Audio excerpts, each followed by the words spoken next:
জাকারিয়া নবী আমার আল্লাহ তাআলার কাছে অনেক পরীক্ষার শিকার হইছেন রে বাবা।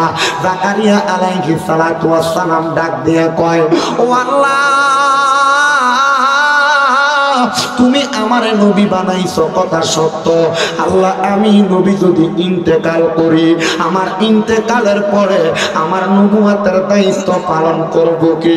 দেখবেন রে বাবাজিরা, বন্ধুরা রে, দুনিয়ার সমাজের মধ্যে কোন মানুষের ঘরের মধ্যে যদি একটার পর একটা কন্যা সন্তান হয়, ওই মানুষটা কত দোয়া চায়, আল্লাহ আপনি আমার একটা ছেলে আমার সম্পদ দেখাশোনা করবে কে, আমার আওলাদ বজায় রাখবে কে? জাকারিয়া পয়গম্বর আমার আল্লাহর কাছে দোয়া করে, মুনিব ও দয়াল আল্লাহ, তুমি দিয়ে আমার একটা সন্তান দেও না। জাকারিয়া পয়গম্বর বারবার কান্দে। যখন জাকারিয়া পয়গম্বর কান্দে, জাকারিয়া নবীর স্ত্রীও আল্লাহর কাছে কান্দে। আমি জানতে চাই বাবারা, আপনারা বলেন চোখের পানি ফালায়া আমার আল্লাহর কাছে দোয়া করলে আমার আল্লাহ তাআলা বান্দার দোয়া কবুল করে কি করে না? কারণ কেমনে করে জানো রে? জিবরাইল আলাইহিস সালাতু ওয়াস সালাম আমার আল্লাহ তাআলার সঙ্গে একদিন কথোপকথন করেন। এমন টাইমে জিবরাইল দেখতেছেন আরশ আজিমের কুটিটা লড়াচড়া করতেছে। জিবরাইল কয়, আল্লাহ তুমি তো মহান, তুমি তো গরিয়ান, তোমার আরশ আজিমের কুটিকে লাড়তে পারে গো? কার এমন ক্ষমতা? দুনিয়ার ভূমিকম্পের মাধ্যমে তুমি দুনিয়ার সব কিছু নাড়াচাড়া করাও, দুনিয়ার জমিনের মধ্যে অনেক কিছুর মাধ্যমে তুমি দুনিয়াকে ধ্বংসা চালিত করো, কিন্তু তোমার আরশ আজিমের কুটিটা কেন লড়ে? আমার আল্লাহ জিবরাইল ডাক দিয়া কয়, জিবরাইল, দুনিয়ার কোনো কিছুর কোনো ক্ষমতা নাই, আমি আল্লাহ ছাড়া তো আর কোনো খোদাও নাই, কারোর কোনো ক্ষমতা নাই আমি আল্লাহর আরশ আজিমের কুটিটা লড়াইতে পারবে। কিন্তু জিবরাইল, আমি আল্লাহর কোনো প্রিয় বান্দা যখন দুনিয়ার জমিনের ভিতরে আমি আল্লাহ তাআলার প্রেমে মশগুল হইয়া চোখের পানি ফালায়া ফালায়া কান্দে, বান্দার চোখের পানি আমি আল্লাহর আরশ আজিম সহ্য করতে পারে না। বান্দার চোখের পানি পড়লে আমি আল্লাহর আরশ আজিমটা পর্যন্ত নড়াচড়া করে। এরে আমার বাবারা, এ আমার উত্তর বগুড়া কালার বন্ধুরা গো, এ পর্দার অন্তরালের মা জাকারিয়া নবীও কান্দে, ওনার স্ত্রীও কান্দে। এবার জাকারিয়া পয়গম্বর রে আমার আল্লাহ তাআলা স্বপ্নতে আল্লাহ তাআলা গায়েবী খবরে জানাই, এ বন্ধু জাকারিয়া নবী, আপনি এভাবে কান্দেন, স্বামী স্ত্রী একসাথে মিলা দোয়াটা করেন না, দেখবেন আমার আল্লাহ তাআলা দোয়াটা কবুল করে নিবে।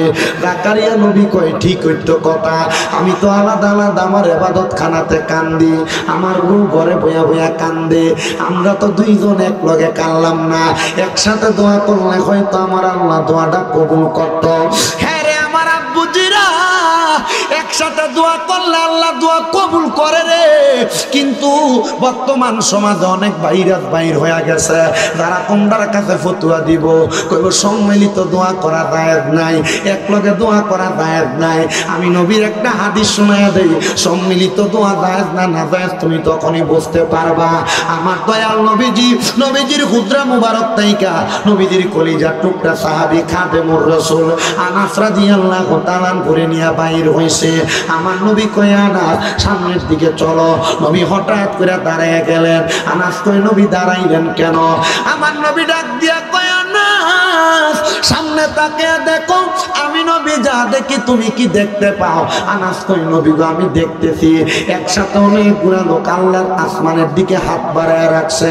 আমার নবী কয়, আনাস আর কিছু দেখো না? আনাস কয়, নবী না দেখি না। বলে কি দেখো না? আমি নবী কি দেখি জানো?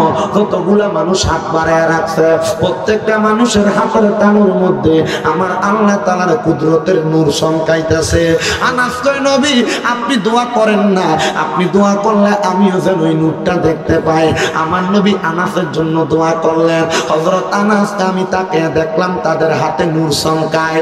হযরত আনাস রে আমার নবী ডাক দিয়া কয়, আনাস আনাস রে চলো তাড়াতাড়ি যায়। এরা যেই দোয়া করে আমরা তাদের সাথে দোয়াতে শামিল হই, কারণ তারা যখন দোয়া করবে তাদের দোয়াটার সাথে আল্লাহ যেন আমরা আমিন কইলে আমরা দোয়া কবুল করে। আমার নবীর সামনে গেছে ওই সাহাবায়ে কেরাম যেই দোয়া করছে, হযরত আনাস সহ সেই দোয়া করছে। এবার আমার নবী দোয়া কইরা মসজিদে নববীতে আসছে। সাহাবায়ে কেরাম হাদিস বর্ণনা করে কয় ওই দিন আমার নবীজি যখন তারা দোয়া করে আমার নবী শুধু আমিন আমিন কইছে। তারা কি দোয়া করছে গো আনাস? বলে তারা দোয়া করছে আল্লাহ মদিনা শরীফের ভিতরে তো কোনো বরকত পাইতেছি না, মদিনা শরীফের মধ্যে কোনো বৃষ্টি হয় না, ও আল্লাহ বৃষ্টি না হইলে আমরা ফসল ফলাদি ফলাইতাম কেমনে? আল্লাহ আপনি বৃষ্টি দান করেন। আমার নবী তারা দোয়ার লগে কয় আমিন। ও বন্ধুরে আনাস ইবনে মালিক কয় আমার নবী আমিন বইলা মদিনাতে আসার সাথে সাথে একটানা 7 দিন মদিনাতে বৃষ্টি হয়েছে। এরপর থেকে মদিনাতে ফসল ফলাদি হইতেছে। কি মজার জায়গা, কি ভালোবাসার জায়গা, কি নিয়ামতের জায়গা। এটা এমনি হইছে না রে, এটা এমনি হইছে না। আমার নবীজি অসংখ্য সময় মদিনাতে সময় কাটাইছে। আবার আরেকটা জায়গা আছে মক্কা শরীফ থেকে 38 কিলোমিটার, আবার কেউ কেউ বলতেছে 41 কিলোমিটার দূরে, আবার কেউ কেউ কয় 50 কিলোমিটার দূরে, বিভিন্ন জায়গা দিয়া রাস্তা। ও বন্ধুরে ওই জায়গাটার নাম হলো তায়েফ এলাকা, যে জায়গায় আমার নবী ছোটবেলা মা আয়েশার কাছে বড় হয়েছে, মা হালিমাতুস সাদিয়ার কাছে বড় হয়েছে। এই জায়গায় আমার নবী দোয়া কইরা দিয়াইছে আহবাব রাদিয়াল্লাহু তাআলার বাড়িতে। হযরত আহবাবের বাগানের আঙ্কুরগুলা ছিল টক টাইপের। আমার নবীজি আম্মাজান হালিমাতুস সাদিয়ার সাথে হযরত আহবাবের খেজুরের আহবাবের আঙ্গুরের বাগানে ঢুকছে। ঢুকার সাথে সাথে আহবাবের আঙ্গুরের বাগানে ঢুইকা আমার নবী আঙ্গুরের বাগান থেকে এইভাবে আঙ্গুর নিয়ে সিরা সিরা খাইতেছে। আহবাব কয় আমার খেজুর, আমার আঙ্গুরের বাগান, আমি তো একটা আঙ্গুরও খাইতে পারি না টকের কারণে। এই মক্কা নগরীর ছোট্ট বাচ্চা কুরাইশ বংশের মানুষ এই বাচ্চাতে আঙ্গুরগুলা নিয়ে নিয়ে খায়। আহবাব এই কথা বলে একটা আঙ্গুর নিয়ে মুখে দেয়। আহবাব কয় আল্লাহর কসম আমি আঙ্গুর মুখে দিয়া দেখি সকালে যে আঙ্গুর টক ছিল এই আঙ্গুর মুখে দেওয়ার পর মিঠা হয়ে গেছে। আমি জিগাইলাম ও কুরাইশ বংশের রাহমাতুল লিল আলামিন, এই আঙ্গুর এত মিষ্টি কেন গো? বলে রহমতের নবী আঙ্গুর খাইব, টক লাগলে নবী যদি কষ্ট পায় এই জন্য আমার আল্লাহ তাআলা এই নবীর হাত মুবারকের ইশারায় আঙ্গুরকে মিষ্টি বানায়া দিছে।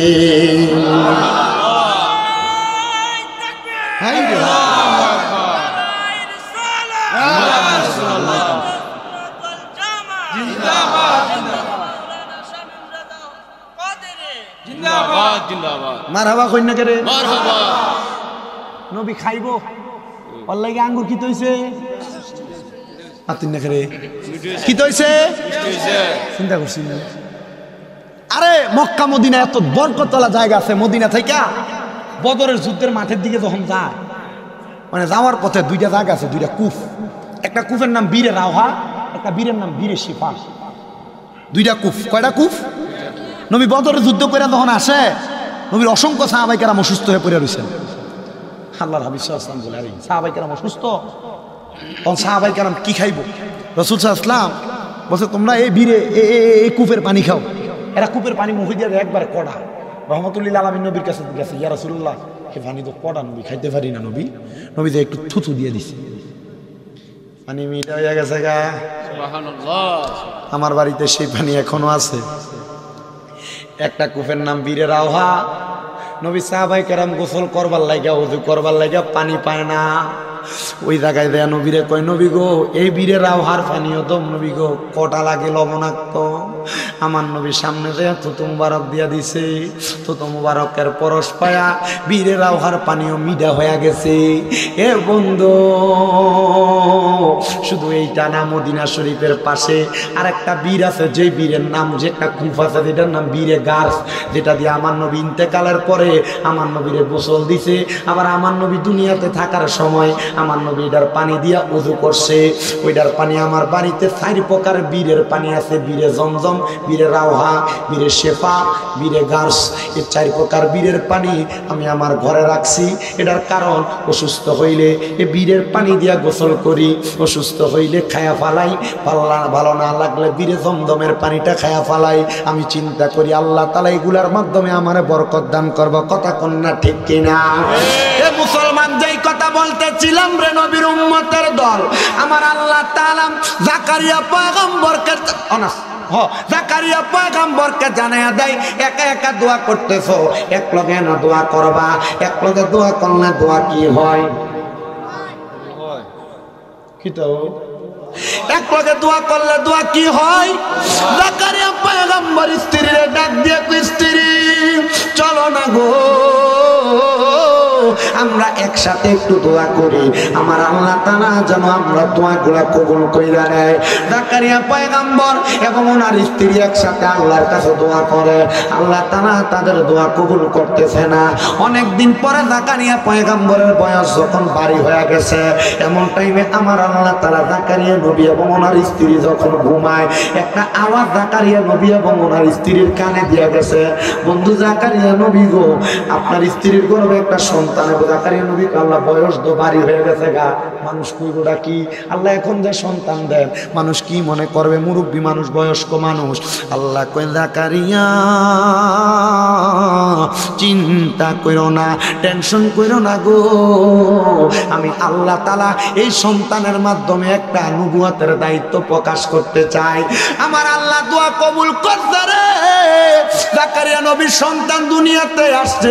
জাকারিয়া নবী কই, আমি সন্তানটারে দুনিয়াতে পাইয়া নফল ইবাদত করে আল্লাহর কাছে দোয়া করলাম, ও আল্লাহ আমার সন্তানটারে তুমি কবুল করে নাও।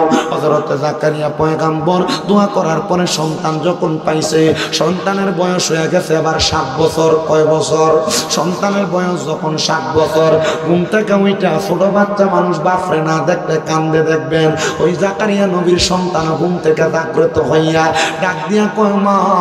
জাকারিয়া নবীর সন্তান ডাক দিয়া কয়, আমার আম্মা জান, আমার আব্বা জান কোথায়? আমার আব্বা জানের খবর দেন না। এ বাবা, আপনাদের এলাকায় বিভিন্ন দরবার শরীফের খানকা আছেন? খানকা আছে? খানকা, এই খানকার প্রচলন শুধু ফিসাবরা চালু করছে। যদি কয় যে ফিসাবরা চালু করছে, এর থোতা বেড়ায় মারবে। খানকার প্রচলন পূর্বের নবীরা চালু করে দিয়ে গেছে। খানকার মূল উদ্দেশ্য কি? খানকার মূল উদ্দেশ্য হইল গোপনে ইবাদত করার স্থান। মারহাবা কই না? মারহাবা। এই তরিকার মানুষেরা এই খানকার ভিতরে যাইয়া একা একা নীরবে তাদের 5 ওয়াক্ত নামাজের পরে তরিকতের তালিমগুলা গ্রহণ করবে, তরিকতের তালিমগুলা পালন করবো না। আমরা বেটারা ফিসাবের কাছে মুড়ি দেওয়ানোর পরে মনে করে যে না, আর কোনো কামই নেই, শেষ বাচ্চা গেছে জি না। সব দরবারের সাদরা শরীফ আছে না, সাদরা শরীফের ভিতরে কোন ওয়াক্ত নামাজের পরে কি কাম করা লাগবে লেখা আছে। ফইরা দেখুন মুড়ি দিয়ে মনে হয় বাচ্চা গেছুন গা, কামইতো না না, এটি পালন করা লাগবো। মুড়ি দেওয়ার মানে কি? মুড়ি দেওয়ার মানে ওয়াদাবদ্ধ হওয়া, কোনো বিষয়ে অঙ্গীকার করা। মুড়ি দেওয়ার মানে কি? কোনো বিষয়ে অঙ্গীকার করা। 5 ওয়াক্ত নামাজ পড়বেন, মা বাবার খেদমত করবেন, হারাম খাইতেন না, সুদ খাইতেন না, ঘুষ খাইতেন না, পরের হক মাইরা খাইতেন না। এ মুড়ি দেওয়ার মানে হইলো এই সমস্ত বাজে বাজে বিষয়গুলো থেকে বাচ্চা থাকার জন্য অঙ্গীকার করা। নামনে বাচ্চা আসুননি? আসো।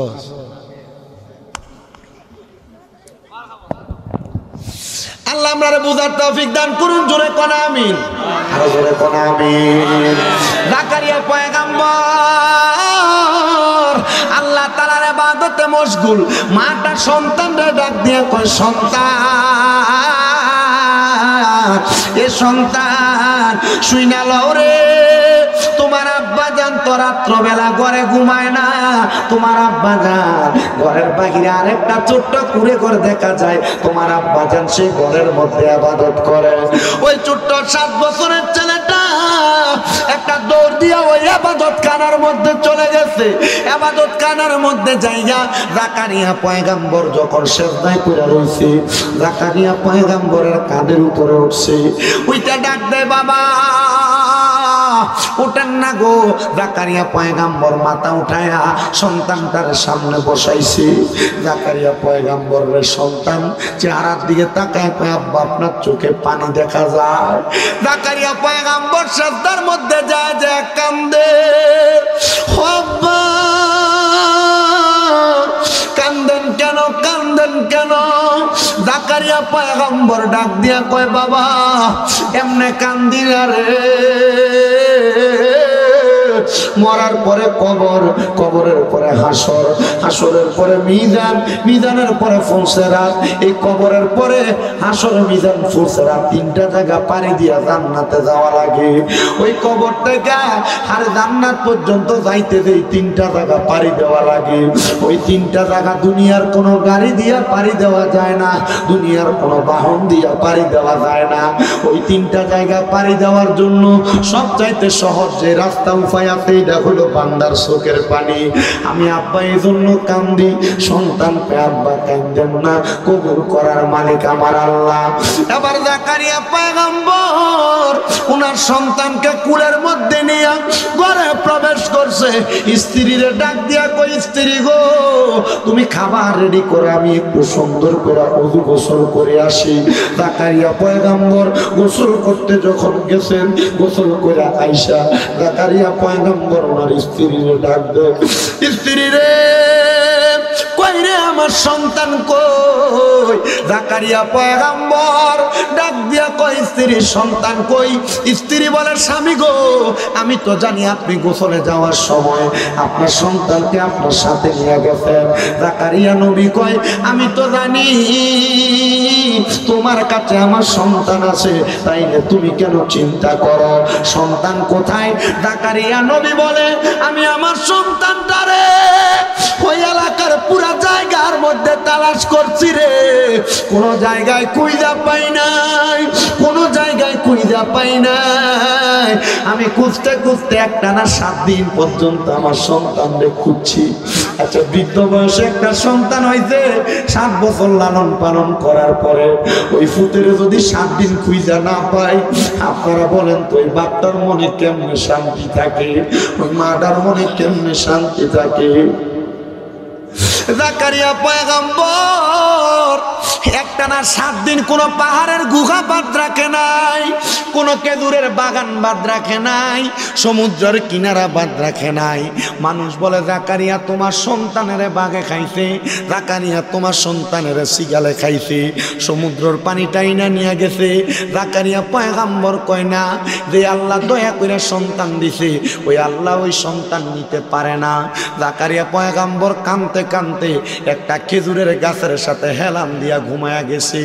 এমন টাইমে আমার আল্লাহর পক্ষ থেকে জাকারিয়া পয়গম্বর রে গায়েবী ভাবে আওয়াজ দিয়া দিতে, জাকারিয়া কত জায়গায় খুঁজলা সন্তানটারে, তোমার খানকার মধ্যে তো খুঁজলা না, আরে এত জায়গায় খুঁজলো যেই ঘরে জাকারিয়া ইবাদত করে সেই ঘরে তো খুঁজলা না।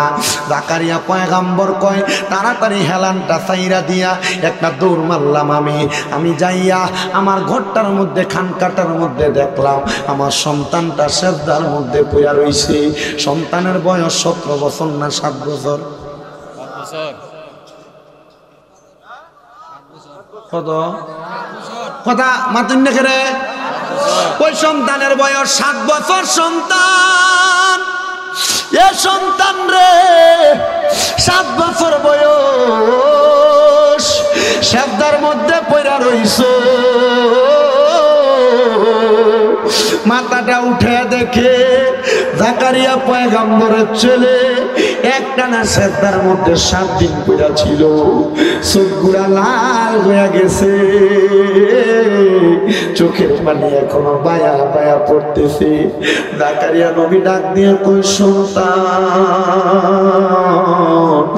এমন ভাবে কান্দো কেন? কান্নার কারণটা কি? ডাক দিয়ে কয় বাবা এক সপ্তাহ আগে আপনি বলছেন কবরের পরে হাসর মিজান পুলতে রাত্রা পানি দেওয়ার জন্য যেই নিয়ামতের দরকার ওই নিয়ামত হলো চোখের পানি, এছাড়া আর কোনো কিছু দিয়া পানি দেওয়া যায় না আব্বা, এই জন্য আমি চোখের পানি ফালাইয়া ফালাইয়া কান্দি। জাকারিয়া নবী ডাক দিয়া কয় জগতের মানুষ রে, আমার 7 বছরের ছেলে যদি এই কবর হাসর মিজান পুলতে রাত্রারে ভয় পাইতে পারে, তোমরা কি এটারে ভয় পাও না? তোমরা কি এটারে ভয় পাও না? ডাক দিয়া কয় ভয় তো পাই। তাইলে বলেন নাই ভয়ের কারণে আমরা কেমনে দুনিয়া আখিরাতের মধ্যে বাঁচব? এই মুসলমান, শুধু আপনি না আমি না, এমন ভয় পাইছিলেন আল্লাহ তাআলার পয়গম্বর হযরতে ইউসুফ আলাইহিস সালাতু ওয়াস সালাম। ইউসুফ নবীর সামনে মিশরের বড় বড় রাজপ্রাসাদ, ইউসুফ নবীর কাছে মিশরের বাদশাহীর দায়িত্ব। কিন্তু মিশরের বড় রানী ওই জুলাইখা অনেক চেষ্টা করেছে হযরত ইউসুফ পয়গম্বরের সাথে মাত্র একটা সময় মেলামেশা করার জন্য। ইউসুফ পয়গম্বর কয় না, আমি পারবো না। বলে কারণ কি? বলে তোমরা যদি আমারে বলো মেলামেশা করার জন্য, আমি ইউসুফ আলাইহিস সালাতু ওয়াস সালাম আমি কখনো মেলামেশা করব না। এটার কারণ কি? বলে কারণ হইল আমার আল্লাহ তাআলা দেখতেছে। পয়গম্বর ইউসুফ আলাইহিস সালাতু ওয়াস সালাম যখন ওই জুলাইখা নামক মহিলার সঙ্গে মেলামেশা করে না রে, বাদশা যখন উনাদেরকে একটা ঘরের মধ্যে দেখছে, জুলাইখা যখন ইউসুফের ঘর থেকে বের হয়ে যায়, পয়গম্বর ইউসুফ রে যায়া ওই বাদশা ডাক দিয়া কয়, কি রে ইউসুফ, তোমার ঘরের মধ্যে আমার জুলাইখার আগমন কেন হয়েছে? জুলাইখা ডাক দিয়া কয়, পয়গম্বর তুমি বলো না কি কারণে আগমন হয়েছে? আমরা দুইজন সুন্দর করে মেলামেশা করেছি, তুমি কি আমাদের সম্পর্কের কথা বলবা না? ইউসুফ আলাইহিস সালাতু ওয়াস সালাম আসমানের দিকে তাকায়া দুইটা চোখের পানি চাইরা দিছে রে, কান্দে মনি, কেমনে গো আমার এই মহিলাটা অপবাদ দেয়, এটা তো জিনা ব্যভিচার, এটার অপবাদ কখনো নবীর উপর বর্তাবে না। ইউসুফ পয়গম্বর ডাক দিয়া কয়, আল্লাহ তুমি একটা হিকমতের মাধ্যমে আমি পয়গম্বরের ইজ্জতটারে তুমি রক্ষা করো। পয়গম্বর ইউসুফ আলাইহিস সালাতু ওয়াস সালাম রে আল্লাহ হিকমত শিখিয়ে দেয়, এই পয়গম্বর ইউসুফ তুমি বইলা দাও, যদি এই মহিলার পিরহানটা পেছন থেকে ছিঁড়া থাকে তাহলে তুমি তার সাথে মেলামেশা করো নাই, আর সামনে থেকে ছিঁড়া থাকলে তুমি তার সাথে মেলামেশা করেছো। পয়গম্বর ডাক দিয়া কয় না, মেলামেশা তো আসলে করা হয় নাই। ইউসুফ আলাইহিস সালাতু ওয়াস সালাম তখন থেকে মিশরের বাদশা। এ মুসলমান, মনে রাখবা তুমি যদি আল্লাহ এবং তার রাসূলের উপর নির্ভর কইরা তোমার তাকওয়াটারে ঠিক রাইখা আল্লাহ রাসূলের ভয় কইরা তুমি চলতে পারো, তোমার গুনার কাজগুলা ত্যাগ করতে পারো, দুনিয়ার বাদশাহীর চিন্তা তুমি করা লাগবে না, দুনিয়ার টাকা পয়সার চিন্তা তুমি করা লাগবে না। আমার আল্লাহ তাআলা গায়েবী ভাবে তোমার সম্পদ দান করবে, বাদশাহী দান করবে, রাজত্ব দান করবে। এবার আপনারা বলেন, আমরা কি মানুষের লুটতরাজ করে সম্পদ নিতে চাই না গায়েবী সম্পদ চাই? লুটতরাজ করে দেয় এটা না, এটা কি হালাল না হারাম? আপনার কথা মাতেন না, কথা বলেন। লুটতরাজ করে দেয় এটা না, সুদের টাকা দিয়ে দেয় মানে এটা কি হালাল না হারাম? আপনার এলাকায় সুদকুর টুৎকুর নাই? আছে? কম না বেশি? বহুত এলাকায় কম নাই। আমার বহু এলাকার ভিতরে সুদকুটির ধরে নিয়ে মসজিদ কমিটি সভাপতি বানায়, ঠিক না? বহুত এলাকায় সুদকুটিরে ধরে নিয়ে মসজিদে সেক্রেটারি বানায়, বহুত এলাকার ভিতরে সুদকুর আর ঘুষকুরে নিয়ে এলাকার সর্দারের মাতাব্বর বানায়। কথা কন্যা করে আছে না নাই? আরে চা দোকানে বয়ে বয়ে দেখবা লম্বা লম্বা কথায় সুদকুটি কয়, আছে না নাই? আল্লাহ এটি থেকে আমরা হেফাজত করুক। এরা সমাজ নষ্ট করে ফেলতেছে। শুধু এরা না, আরে বাবা সুদ এখন আবার বেড়াই খায় না, বাড়ি বাড়ি বেরিয়ে তো খায়। মাথা না রে, ঝাঁঝার কাছে আমরা তো দেখ বেশিও বেটি আদারে সপ্তাহ মাসে সুদ করে আছে এলাকা, কম না বেশি? মা বোন জান্নাতে যাইবা আটকে দেবে গা, সুদের টাকা দিয়া দামি গরুর গোস্ত খাইবা, খাসির গোস্ত কিনা খাইবা। আমরা জানি শুকুরের গোস্ত খাওয়া হারাম, কিন্তু সুদের টাকা দিয়া, গোশের টাকা দিয়া গরুর গোস্ত কিনা খাওয়ান হারাম। দেখুন না কে, খাসির গোস্ত কিনা খালি এই গোস্ত খাওয়া হারাম। হ্যাঁ, হুদু হুদি ঠিক করে খালি বেড়ে সুদ করবে, দাওয়াত দিলে এটা আগের কাতারে দেব। আপনার কোন আছে না নাই এমন সুদ কম না বেশি? আবার এখন সুদ শুধু বেড়িয়ে খায় না, বেড়ায় খায় না, সুদের ব্যবসা করার কারণে এলাকার ভিতরে সুদখোর কইব, এই কথা চিন্তা করে এখন আর এলাকাতে সুদে টাকা লাগায় না। ক্ষেত পাথরে জায়গা বেচা, বন্ধের জায়গা বেচা ব্যাংকে নিয়ে থুইয়া রাখে, 10 বছরের লাগে ফিক্সড ডিপোজিট, কথা কনা, এটার নাম দিছে ব্যাংকওয়ালারা এফডিআর। 10 লাখ টাকা 10 বছরের জন্য রাখলে 10 বছর পরে এটা 20 লাখ হইয়া যাইব গা। এই চিন্তা করেও রাখে, কথা কন্যা এমনও আছে না নাই? শুধু এইটা না রে মুসলমান, এইটা না, আরেকটা সুদ আপনার বউ আপনারে ফার্ম দিয়া দিয়া খাওয়ায়, বলে হুজুর এই সুদরা আবার কোন সুদরা? এটা হইলো অন্য কোনো সুদ না। দেখবা আপনি যখন কামাই করে টাকা ইনকাম করেন, আপনার বউ আপনার কথার কথাই কইব তুমি যে যা কামাই করো সব খায়ালাও, আপনার ছেলেটার তো ভবিষ্যৎ আছে, মেয়েটার ভবিষ্যৎ আছে, একটা ডিপিএস করো না, ডিপিএস, এই ডিপিএস এর নাম দিয়ে আপনারা আরেকটা সুদ খাওয়ায়, কথা কোন এমনও আছে না না? এটার বেলা সবাই আছে কইতো না, কারণ তলে তলে অনেকে ডিপিএস কইরা রাখছে। আব্বাজিরা রে মাফসাই তোমার কাছে পাও ধরে মাফসাই, যে ডিপিএস এর টাকা দিয়া তুমি তোমার সন্তানের ভবিষ্যৎ গড়া দিতে চাও, ওই ফুতে কোনোদিন তোমারে ভাত খাওয়াইতো না, ওই ফুতে কোনোদিন তোমার উপর সদাচরণ করতো না। বলে হুজুর কেন? কারণ কি?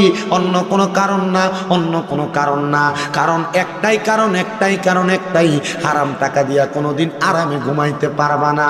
দেখবা বড় বড় পয়সাওয়ালারা ডাক্তার দোকান থেকে ঘুমের ওষুধ কিনে না ঘুমানোর চেষ্টা করে, কারণ সে ব্যক্তি আরাম টাকা ইনকাম কইরা কইরা দামি বিল্ডিং বানাইছে, দামি বক্স কাট বানাইছে, দামি জাজিম ম্যাট্রেস কিনছে, কিন্তু আরামে ঘুমাইতে পারে না। বিছানা কিন্তু আরামের, কিন্তু টিয়াটা কিন্তু হারামের। হারামের টাকা দিয়া যত আরামের জিনিস বানাও কাম হবে না, আরাম পাইবা না।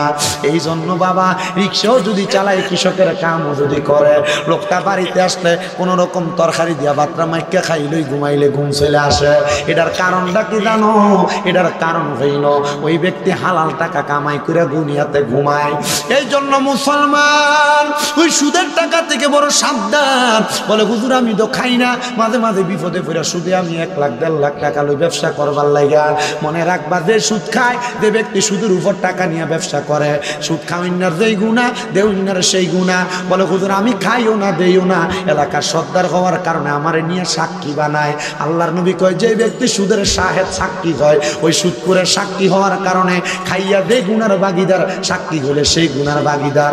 অনেকে কইব হুজুর আমি এইটারও করি না, আমি শুধু স্ট্যান্ডার মধ্যে একটু লিখা দেই উমকের নামটা।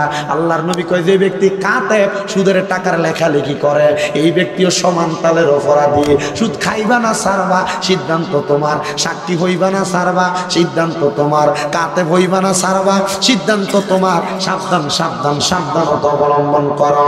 মনে রাখবা দুনিয়ার জমিনের মধ্যে এই হারাম টাকা দিয়া যত রং বেরঙের বাড়ি তুমি সাজাও না কেন, মরার পরে তুমি শান্তিতে বসবাস করতে পারবা না, মরার পরে আরামে থাকতে পারবা না। কিন্তু তুমি তোমার যেই সন্তানকে দামি বাড়ি দিয়া যাইবা, মরার পরে সে তোমার একটা নেক আমল দিয়া সহযোগিতা করবে না, একটা নেক আমল দিয়া সহযোগিতা করবে না। বলে হুজুর কেন কেন কেন গো? কারণটা হইল তোমার সন্তান তখন তুমি বাপের দিকে ছায়া কইব তোমারে চিনি না, তুমি মার দিকে ছায়া কইব তোমারে চিনি না। তাহলে কোন সন্তানরা দামি স্কুলে পড়াইবার লাগা সুদের টাকা খাও, কোন স্ত্রীরে দামি সুন্দর জামা কাপড় কিনা দিবার লাগা সুদের টাকা খাও, ওই স্ত্রী তো তোমার একটা নেক আমল দিয়ে সহযোগিতা করবে না। এবার আপনারা বলেন ও উত্তর বগুড়া খালের বাবারা, এই সুদ খানা কি হালাল না হারাম? আপনার ফোটায় গেছেন, বোঝা গেছে আপনার আওয়াজ দেখো কয়টা বাজে? ও ফোটায় গেছেন না। আচ্ছা বাবা, যে কথার মধ্যে ছিলাম, জাকারিয়া পয়গম্বরের ছোট বাচ্চা মানুষ কবরের কথা চিন্তা করে করে কাঁদতে।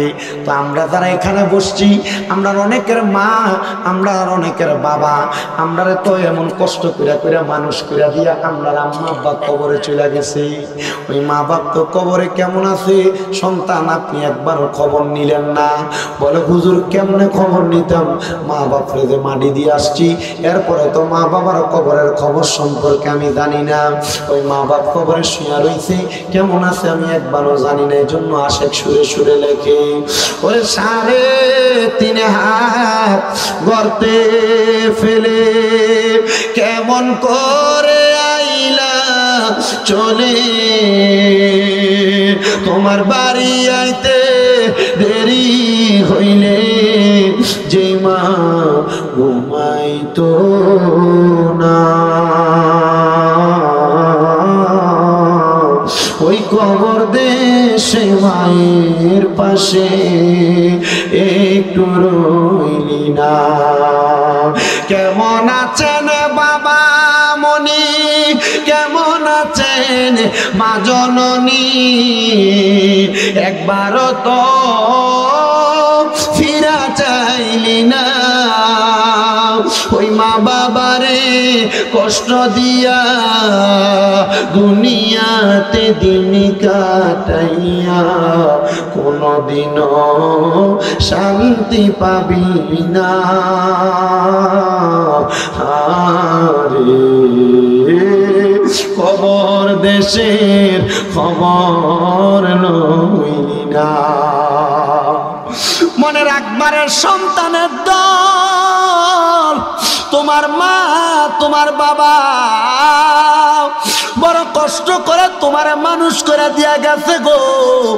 আমার পয়গাম্বর নবী মুহাম্মাদুর রাসূলুল্লাহ সাল্লাল্লাহু আলাইহি ওয়াসাল্লাম নবী কয় জগতের মানুষ, আমি নবীজির জন্মের পরে আমি আমার আব্বা জানলে দেখি নাই। আমি নবী জন্মের পরে আমার মা বেশি দিন ছিল না রে। আমি যখন ছোটবেলায় আমার মা দুধমা হালিমা আমি লালন পালন হইছি। আমার মা হালিমা তুসাদিয়া নিজের বাচ্চারে একটা দুধ পান করাইছে, আমি নবী একটা দুগ্ধ পান করছি। ও জগতের মানুষ, আমার নবী বলে আমি নবী মক্কা শরীফের মধ্যে মক্কা শরীফের মধ্যে আমি বৈশা বৈশা সাহাবায়ে কেরামকে আমার কথাগুলা শ্রবণ করাইতেছি। এমন টাইমে আমার দরবারে একজন মহিলা আগমন করেছে। সাহাবায়ে কেরাম বলে আমি দেখলাম আমার নবী ওই মহিলাটারে দেখা দাঁড়ায়া গেছে। আমার নবীর সাথে সব সাহাবায়ে কেরাম দাঁড়ায়া গেছে। মাঝখান থেকে জায়গা করে দিয়া আমার নবীজির নিজের চাদর মোবারকটা আমার নবী নিচে বিছিয়ে দিছে। ওই মহিলা লাঠি বট দিয়া দিয়া আইসা ওই চাদরের উপরে বসছে। চাদরটার উপরে বইসা আমার নূরের নবী রাহমাতুল লিল আলামিন নবীজির কাছ থেকে বিদায় নিয়ে চলে গেছে। সাহাবায়ে কেরাম প্রশ্ন করে, নবী গো, ও দয়ার নবী গো, আমরা তো আপনার চাদর মুবারক পাওয়ার জন্য কত কান্দি।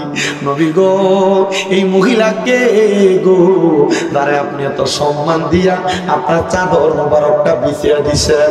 আমার নবী কয়, সাহাবীরা এটা হইল আমি নবীর দুধমা, ওনার নাম হযরতে মা হালিমা তুসাদিয়া। ও মায়ার নবী গো, আপনি আপনার দুধমারে এত সম্মান করছেন, নিজের জন্মদাত্রী মাও না। নবী গো, জনম দুঃখী মারে আমরা কত সম্মান করব। আমার নবী কয়, কত সম্মান করবা জানো? নবী গো, কেমন সম্মান করব? বলে মাঝে মাঝে সুযোগ পাইলে মার পায়ের মধ্যে চুমা দিবা। হায়রে কেন রে বাবা, কেন? আরে আমার পায়ে চুমা দিলে আল্লাহর জান্নাতের চৌকাঠের মধ্যে চুমা দেওয়া সওয়াব পাওয়া যায়। হায়রে মুসলমান, হায়রে নবীর উম্মতের দল, কোনদিন তুমি তোমার মা বাবার পায়ে চুমা দিছো কিনা আমি তো জানি না। আমার নবী যেদিন মদিনাতে আসছেন হিজরত করে, এক সাহাবী হাত তুলা কই, নবী গো, আপনি যেদিন মদিনা থেকে আবার মক্কায় যাবেন আপনার সাথে আমার নিয়ে যাবেন। আমার নবী কই, ঠিক আছে, নেওয়া হবে। অল্প কিছুদিন পরে আমার নবী মক্কার উদ্দেশ্যে যায়। ওই সাহাবীরে নেয় না, আইসা কে জানি খবর দেয়, সাহাবী তুমি না বলছিলা নবীর সাথে মক্কায় যাইবা, নবী তো তোমারে ফেলাইয়া দিয়ে একা মক্কায় চলে যায়। সাহাবী ডাক দিয়া আমার নবীজির সামনে দৌড়ে গেছেন আর হাতগুলা বাড়াইয়া দিয়া কয়, ফিদাকা আবি ওয়া উম্মি ইয়া রাসূলুল্লাহ, আমার মা বাবা আপনার কদমে কুরবান হোক ইয়া রাসূলুল্লাহ। নবী কয়, আমি কি কোনো অন্যায় করেছি যার কারণে আপনি আমারে আপনার সাথে মক্কায় নেন না? নবী সন্তান, ও পর্দার অন্তরালের মা বোনেরা, কোনদিন মা বাবার পায়ে চুমা দিছো কিনা আমি জানি না। আমি তোমাদের কাছে আবদার করব, অনেকে হয়তো মা বাপরে জুদা করে দিয়া রাখছো, অনেকে মা বাপরে বাদ দেয় না, অনেকে মা বাপরে ধমক দিয়া কথা কয়। আমি তোমাদের কাছে আবদার জানাই, তোমরা যদি কেউ এমন কর্ম করে থাকো, আজকের মাহফিল থেকে বাড়িতে যাইয়া ওই মা ওই বাবার পা গুনার মধ্যে ধরবা, ধরে কইবা মা ও আব্বা আল্লাহর হস্তে আমারে মাফ কইরা দেন। যতক্ষণ পর্যন্ত তোমার মা বাবা মুখ দিয়ে বলছে তোমারে মাফ করে দিছি, ততক্ষণ পর্যন্ত তারার ফাওড়া ছাইরো না। বলে হুজুর কেন, কারণটা কি? কারণ ওই মা বাপ মাফ না করলে আমার আল্লাহ তোমারে মাফ করছো না। আমার আল্লাহর নবী কয় সাকাতুর রব্বি ফি সাকাতিল ওয়ালিদাইন, আম্মা আব্বার অসন্তুষ্টিতে আমার আল্লাহ তাআলা অসন্তুষ্টি হয়ে যায়। রিদার রব্বি ফি রিদাল ওয়ালিদাইন, আম্মা আব্বার সন্তুষ্টিতে আমার আল্লাহ সন্তুষ্ট হয়ে যায়। তুমি ওই মা বাবার মনে কষ্ট দিয়া পুরা সিলেট বিভাগ পুরা বাংলাদেশের বড় আলেম দিয়া ওয়াজ করাইবা, আল্লাহর কসম এই ওয়াজ দিয়া কোনো হেদায়েত হবে না, এই ওয়াজ দিয়া কোনো লাভ হবে না। কত মা বাবারা বাড়িতে যাইয়া চোখের পানি ফালাইয়া কান্দে, ফুতে বাদ দেয় না, ধমক দেয়।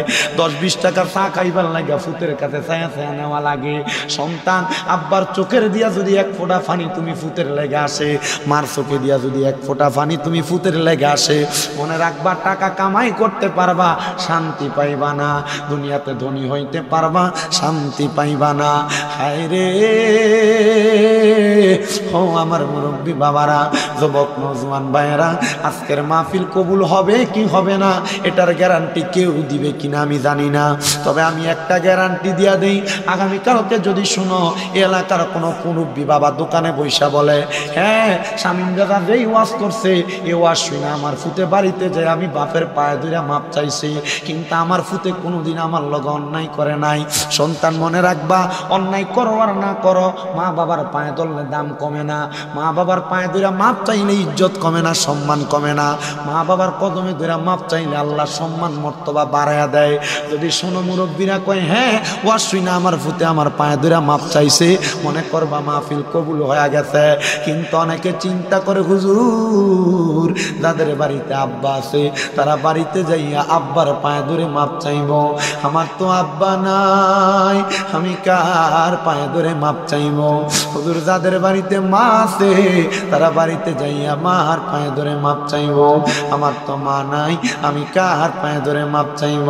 সন্তান চিন্তা করবা না, একটু পরে আখিরি মুনাজাত হবে।